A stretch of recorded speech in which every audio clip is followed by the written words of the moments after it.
એક મિત્રને ફાંસીની સજા થઈ સાહેબ, થોડું વોલ્યુમ આપજો. ફાંસીની સજા થઈ અને એવે વખતે એમ કહેવામાં આવ્યું કે તું એવો જામીન દે. એને કીધું કે મને મારે ઘરે જવા દો તો મારા પરિવારની વ્યવસ્થા કરવા દો. તો કે એવો જામીન દે તું કે તું ન આવ્યો તો તારી જગ્યાએ માચડે ચડી જાય ફાંસી. કોણ આવે સાહેબ, કોણ મોતને ભેટવા આવે? એક મિત્ર આવ્યો સાહેબ. એને કીધું કે જો તું મારો મિત્ર છો, આ સાંભળવા જેવી વાત છે સાહેબ.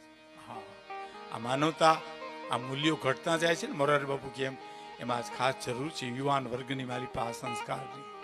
શું કહે છે ખબર? તારી પત્ની છે એ મારી બહેન છે, તારી મા છે એ મારી મા બરોબર છે, તારા છોકરાનું ભાણેજની જેમ મોટા કરીશ અને જરાય હું એને દુઃખ નહીં થવા દઉં. અને છતાંય જો તને વિશ્વાસ મારી ઉપર ન હોય તો હું સહી કરી દઉં, તું નહીં આવી તો હું ફાંસીએ ચડી જઈશ. કે હું ચડી જઈશ. ભલે ગયો ગયો, એ મિત્ર ગયો, જામીન મળી ગયો, ઘેરે ગયો, બધી વ્યવસ્થા કરી. ટૂંકમાં મુદત 2 દી 5 દી 15 દી મહિનો દી 2 મહિના જેટલી મુદત હતી પૂરી થઈ ગઈ. હુકમે આવીને કીધું આ જામીન થયો તો એને, હાલો ભાઈ ફાંસીએ ચડી જાઓ. હાલો, મેં તો એટલે સહી કરી હતી, નહીં આવે તો હું ચડી જાય. એ આમ ફાંસીને માચડા નજીક આવ્યો ને તો 2 આંખમાંથી આંસુની ધાર થઈ.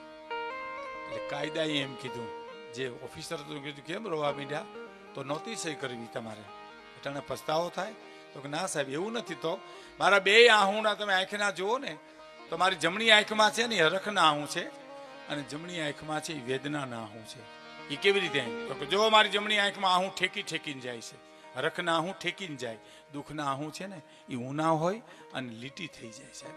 ગોપીચંદને એટલે જ ખબર પડી, નવરાવતી હતી ખરી પટરાણીઓ એને, ત્યાં ક્યાં આહુડાની મેનાવતીના આંખમાંથી આહું પડ્યા ભાઈ. અને નારાયણ સ્વામી ગાતા ને કે ઊંચું રે જુએ તો માડી એની રહ હુવે, પણ એની પેલા આ ઓચિતાના નીર ક્યાંથી આવ્યા? એ તો પાણી તો પડે, ફુવારા તો છૂટે, એમાં એને કેમ ખબર પડી કે આમાં પાણી પડ્યા?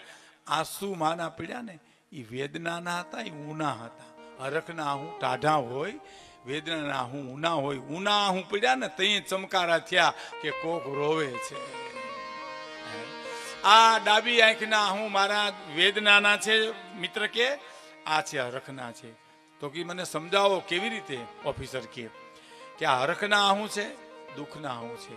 હરખના આહું એટલા માટે છે જે આહું ઠેકીને જાય છે ને એ કે મારા મિત્રને ખાતર મોતને ભેટવું, એનાથી જીવનમાં બીજો લાવો કયો હોઈ શકે? સવાલ એક મારો મિત્ર ઈ ના આવી શકે, મારે માથડે ચડી જવું પડે તો એથી મોટો બીજો લાવો કયો હોઈ શકે? તો વેદનાના આહુણા એનું શું કારણ? તો કે જીવ તો નહીં હોય, નકર આવ્યા વિના રે નહીં.